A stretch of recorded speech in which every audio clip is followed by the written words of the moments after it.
ሰላም ወደ የክርስትና እምነት አይነቶችና አመጣጣቸው ተከታታይ ቪዲዮ ክፍል 3 በደህና መጡ። ያው በባለፈው ጊዜ የፕሮቴስታንት ቅርንጫፍ ላይ ደርሰን ነበር እና ሉቴሪያኖችን፣ አንግሊካኖችን እና ሪፎርምድን አይተን ነበር። እነዚህም በመላው አውሮፓ አዳዲስ የመንግስት የቤተ ክርስቲያን ስርዓቶችን እንደፈጠሩ አይተን ነበረ። በዛሬው ቪዲዮ ግን አቅጣጫችንን እንቀይራለን። ከሪፎርሜሽኑ ውስጥ የወጡ ግን ይበልጥ አክራሪ የሆኑ ቡድኖችን ነው የምናየው። በተለይም አናባፕቲስት፣ ብሬዘሪን፣ ቁዌቀር፣ ባፕቲስት እና ሜቶዲስት የሚባሉት እነዚህ ሁሉ በአጠቃላይ ፒስ ቸርችስ ተብሎ ይጠራሉ። ምክንያቱም የሰላም አማኞች የሚለው አይዲዮሎጂ አካባቢያቸው ላይ ስላለ ማለት ነው። እንዲሁም ስለ ፒሪታኖችና አንዳንድ ሌሎች አሜሪካ ላይ የነበሩ ቸርቾችን እናያለን። ወደ ቪዲዮ እንግባ።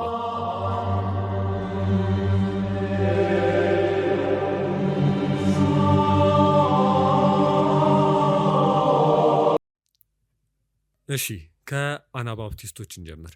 እነዚህ ቡድኖች ከሉቴሪያኖች፣ አንግሊካን እና ሪፎርምድ ቤተክርስቲያኖች በጣም የተለዩ ነበሩ። ምክንያቱም በጀርመን በእንግሊዝና በስዊዘርላንድ ሪፎርሜሽኑ ሲከሰት ካቶሊክ ቤተክርስቲያኖች ተዘግቶ አይደለም አዲስ ቤተክርስቲያን የተገነቡት። ይልቁንም ብዙዎቹ ያሉት ቤተክርስቲያኖች ከናማኛቸው ከናአባቶቹ ቀስ በቀስ ሉቴሪያን፣ አንግሊካን፣ ሪፎርምድ የሆኑት ማለት ነው። አናባፕቲስቶች ግን አዲስ የተፈጠሩ ቡድኖች ነበሩ። በተለይም በጥምቀት ጉዳይ የተለየ አቋም ነበራቸው። በካቶሊክ፣ ሉቴሪያን፣ አንግሊካን፣ ሪፎርምድ፣ ኦርቶዶክስ ቤተክርስቲያኖች ህፃናት ይጠመቃሉ። አናባፕቲስቶች ግን ይህ መጽሐፍ ቅዱሳዊ አይደለም ብለው ያምኑ ነበረ።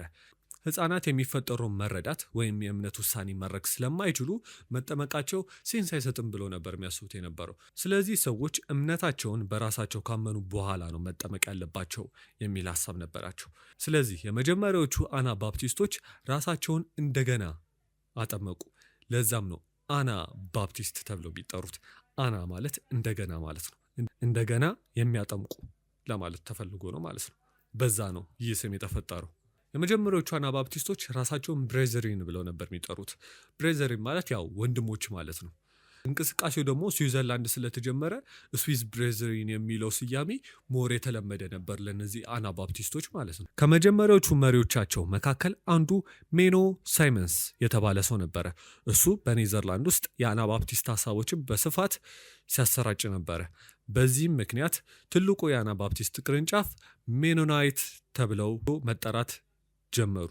ያው በሱ ስም ነው የተሰየሙት ማለት ነው። ከዛ በ1693 ዓ.ም ከሜኖናይቶች ክፍፍል ተፈጠረ። አንዳንዶቹ ጄኮብ አሜን የተባለውን ሰው መከተል ጀመሩ። ከዛም በኋላ አሚሽ ተብለው መጠራት ጀመሩ። ሶስተኛው ታዋቂ ቡድን ደግሞ ሃተራይትስ የሚባለው ግሩፕ ነው።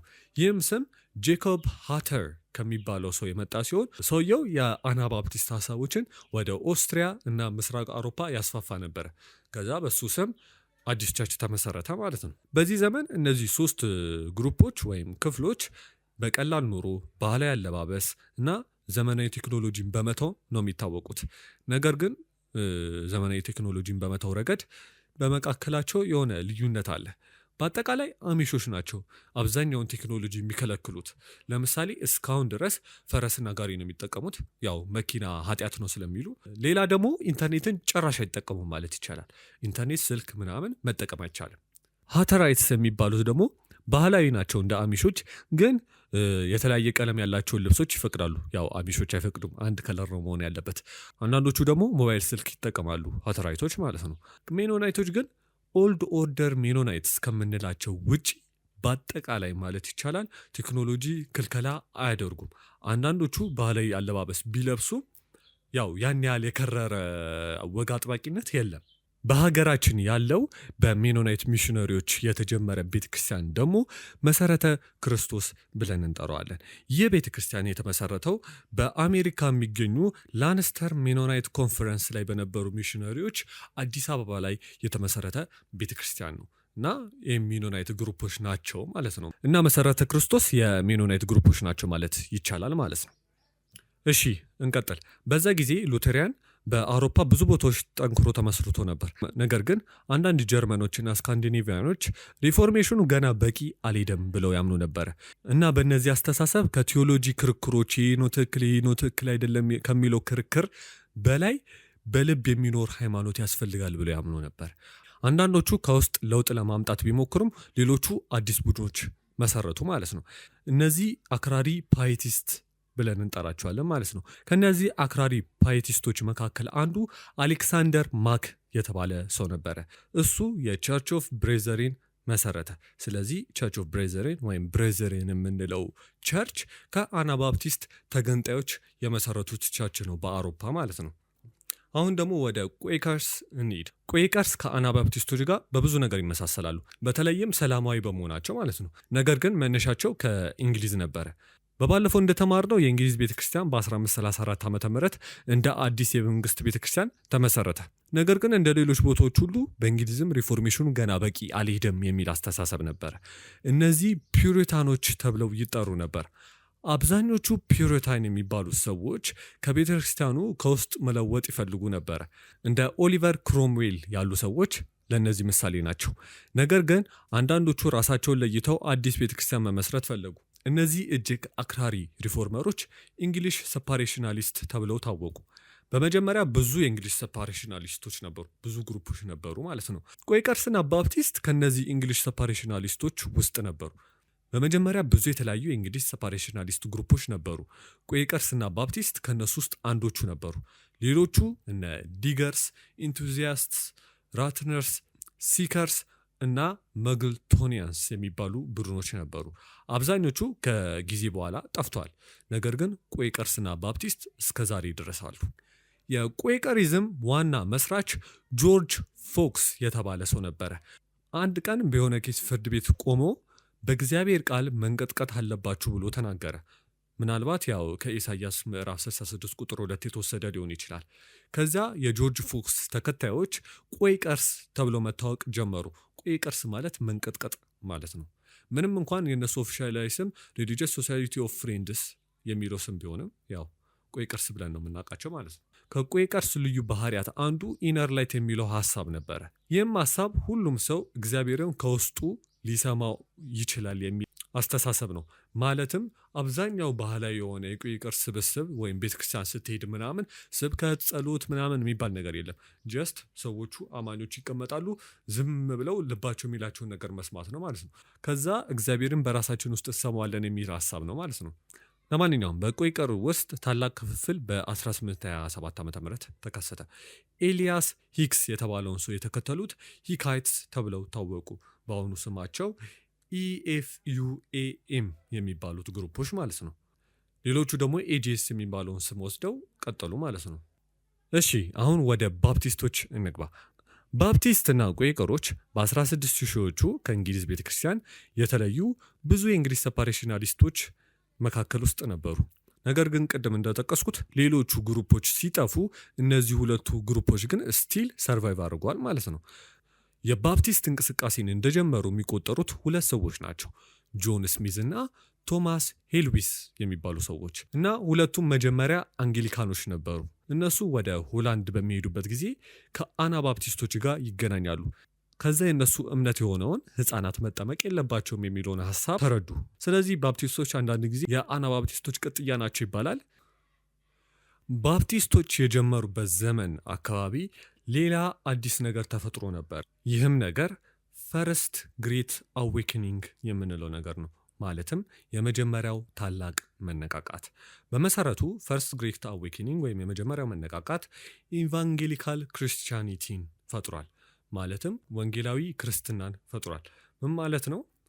ባህላዊ ስርዓቶች ላይ ከሚያተኩሩ ቤተክርስቲያኖች በላይ በግለሰብ መለወጥ ልምድ ላይ የሚያተኩር ሙቭመንት ነው ይህ ኢቫንጌሊካል ክርስቲያኒቲ የምንለው ማለት ነው።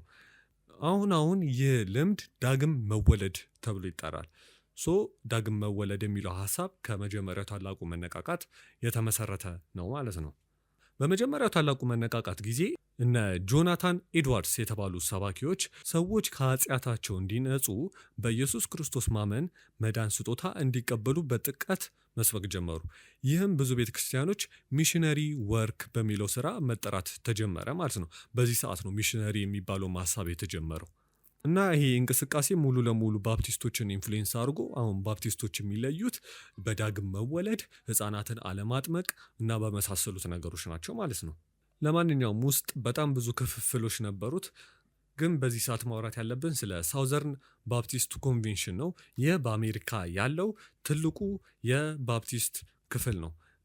በግምት ወደ 14 ሚሊዮን ፎሎወሮች አላቸው በአሜሪካ ውስጥ። እሺ ወደ መጨረሻው ዛሬ የምናየው ወደ ሜቶዲስቶች እንሂድ። ባፕቲስቶች ከመጀመሪያው ታላቅ መነቃቃት በፊት ቢኖሩም ሜቶዲስቶች ግን አልነበሩ። ሜቶዲስቶች የተፈጠሩት በመጀመሪያው ታላቅ መነቃቃት ምክንያት ነበረ። ከሜቶዲዝም መመስረት ጋር ብዙ ጊዜ ስማቸው የሚያያዘው እነ ጆን ዌስሊ፣ ወንድሙ ቻርለስ ዌዝሊ እና ጆርጅ ዋይትፊልድ የሚባለው ሰው ነበረ። በወጣትነታቸው ኦክስፎርድ ላይ ሆሊ ክለብ ወይም የቅዱሳን ክለብ የሚባል ነገር ነበራቸው እና ይሄ ክለብ ወይም ግሩፕ ክርስትና እያንዳንዱ የቀን ውሎ ላይ መኖር አለበት የሚል አስተሳሰብ የነበራቸው ግሩፖች ነበሩ ማለት ነው። እና ሌሎች ተማሪዎች ይሳለቁባቸው ነበር እና ሜቶዲስት ብለው መጥራት ጀመሩ እነሱ። ከዛ እነዚህ ሰዎች በአሜሪካ በተለያየ ዩኒክ በሆነ ወይ መስበክ ጀመሩ። ከነዚህ መንገዶች አንዱ ያው መንገድ ላይ መስበክ ነበረ። ተራ ሰራተኛ ምናምን ይሄ ነገር ኢንተረስት ውስጥ ገባ ማለት ነው። መንገድ ላይ መሰበክ ምናምን የሚለውን ነገር ወደደው። ዋይትፊልድ ካልቪኒስት ቲዮሪን ነበረ የሚያምነው የነበረው። ጆን ዌስሊ ግን ተቃራኒ ነበር፣ ይህንን አያምን ነበር። እሱ መዳን የሚለው አይዲያ ለሁሉም ሰው እንደሆነ ያምን ነበር፣ ጆን ዌስሊ የምንለው ሰው ማለት ነው። በተለይም ሰከንድ ወርክ ኦፍ ግሬስ የሚባለውን ነገር በጣም ያተኩር ነበረ። በሜቶዲስቶች ፈርስት ወርክ ኦፍ ግሬስ የሚባለው ወለድ ኤክስፒሪየንስ የሚያደርገው ነገር ነው። ፈርስት ወርክ ኦፍ ግሬስ። ሰከንድ ወርክ ኦፍ ግሬስ ግን ክርስቲያኑ ቀስ በቀስ ወደ ቅዱስና ፍጹም ሰው የሚቀየርበት መንገድ ሰከንድ ወርክ ኦፍ ግሬስ ብለን እንጠራዋለን፣ በሜቶዲስቶች አስተሳሰብ ማለት ነው። ሶ በህይወት መጨረሻ ላይ ሜቢ ፍጹም ሰው ልትሆን ትችላለህ የሚል አስተሳሰብ አለ ማለት ነው። ከጆን ዌስሊ ሞት በኋላ ሁለት የሜቶዲስቶች ዲኖሚኔሽን ተፈጠሩ። አንደኞቹ ጆን ዌስሊ አስተምህሮን የተከተሉ ዌዝሊያን ቸርቾች ናቸው። ሁለተኛው ደግሞ በአሜሪካ የሚገኘው ትልቁ የአንድነት ሜቶዲስት ቸርች ነው። ከዛም ያው ቀስ በቀስ እነ ሳልቬሽን አርሚ፣ ዩኤስኤ የሚባሉ ግሩፖች ከሜቶዲስቶች ያው ተነጥለው የወጡ ናቸው ማለት ነው። ኦኬ ለዛሬ እዚህ እናበቃለን ይህንን ኤፒሶድ። ቀጣይ ሬስቶሬሽናሊስት የምንላቸውን ግሩፖች እናያለን። አድቬንቲስት፣ የዋውትነሶች ምናምን የሚባሉትም ማለት ነው። ሶ እንዳያመልጣችሁ ላይክ አድርጉ፣ ሰብስክራይብ አድርጉ ቻናላችንን። እንቀጥላለን፣ አናቆምም ይህንን ፕሮጀክት። ቀጣይ ብዙ ፕሮጀክቶችን ስለምንሰራ ያው ኢንጆይ እያደረጋችሁት እንደሆነ ተስፋ አደርጋለሁ። ቴንኪዩ